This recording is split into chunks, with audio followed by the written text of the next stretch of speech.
Sama-sama terjun di dunia hiburan tanah air, namun untuk pertama kalinya kakak beradik Sissy Priscillia dan Vanessa Priscilla bermain dalam satu judul film layar lebar yang sama. Maka tak heran bila keduanya tidak mengalami kesulitan dalam membangun chemistry sebagai kakak beradik yang diperankan. Hal tersebut dibuktikan dengan hanya butuh waktu 3 minggu saja untuk keduanya bisa mendalami karakter. Kesulitannya acting berdua. Kesulitannya sebenarnya lebih kayak keluar dari Sissy dan dari Sasa sih. Jadi emang kita harus masuk ke dalam skenarionya, masuk ke dalam tokohnya, menyerap energi si tokohnya tersebut sehingga gue jadi Sandra dan Sasa jadi Elsa, karena sampai sekarang pun juga kita masih Sissy dan Sasa gitu loh.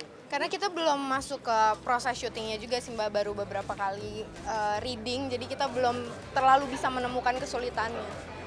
Total hari reading kita tuh berapa hari ya, Sa? 3 minggu ya, selama 3 minggu itulah digali harus sedalam-dalamnya sampai nyampe ke akarnya. Buat aku bermain peran dengan adik sendiri, dengan Sasa yang memang tinggal setiap hari, tinggalnya sama aku, kita ketemu setiap hari, kita ngobrol, kita nggak pernah berantem sama sekali. Dan menurut aku penasaran sih, gimana sih sebenarnya, gimana ya maksudnya kalau ngelihat acting Sasa bagus dan semakin bagus, pengen aja ngerasain gitu. Selama ini gue beradu peran dengan orang lain, mencari mati-matian cari chemistry dengan pemain lain gitu. Tapi aku dan Sasa tuh punya chemistry yang cukup kuat. Ya udah tinggal dimainin di sini. Hanya sayangnya kita nggak bisa berperan sebagai Sissy dan Sasa, tapi sebagai karakternya Sandra dan Elsa. Jadi itu juga susah sih. Di sisi lain, mantan kekasih Adipati Dolken ini memiliki kekhawatiran besar bila dirinya takut hilang fokus bila beradu akting dengan sang kakak. Ia mengaku tak bisa menahan tawa bila menatap langsung Sissy.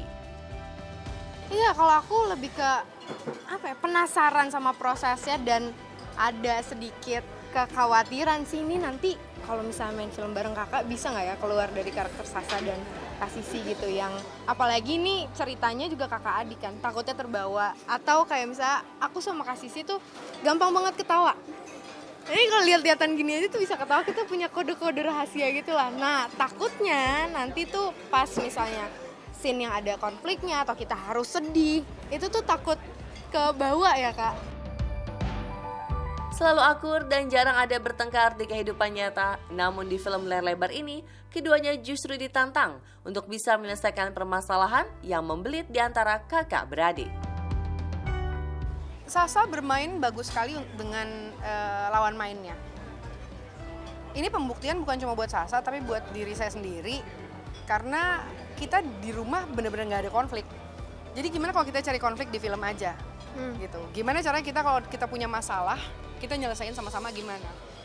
Ya itu tadi, dengan cara nggak boleh ketawa, harus serius. Menurut saya itu tantangan buat Sasa dan juga buat saya sih, sama-sama gitu. Jadi pembuktiannya adalah ya udah, ayo Sasa tunjukkan kalau di depan kakak bisa jadi serius juga gitu. Maksudnya bisa berakting yang serius, jangan cuma dengan lawan main, tapi dengan kakak sendiri juga bisa, which is saya adalah lawan mainnya Sasa gitu. Pernah ada masa ya, maksudnya biar gimana, Sasa anak yang baru tumbuh dan saya udah ngelewatin itu. Untungnya saya nggak punya kakak kan, jadi nggak ada yang bisa komplain sama saya gitu. Tapi saya tahu di usia saya sekarang, saya tuh tahu gitu, gila ternyata ngeladenin anak di masa pertumbuhan seperti itu tuh kayak gitu. Tapi pecah juga gitu. Tapi ya balik lagi, saya coba untuk ngerti, saya coba pengen tahu alasannya Sasa apa, karena Sasa anak yang cukup dewasa juga. Dia udah belum hampir tua loh gitu. Maksudnya kayak dia anak yang cukup dewasa juga dalam berpikir, matang juga gitu. Jadi saya kasih kepercayaan aja, kasih kepercayaan dan bisa ngerti.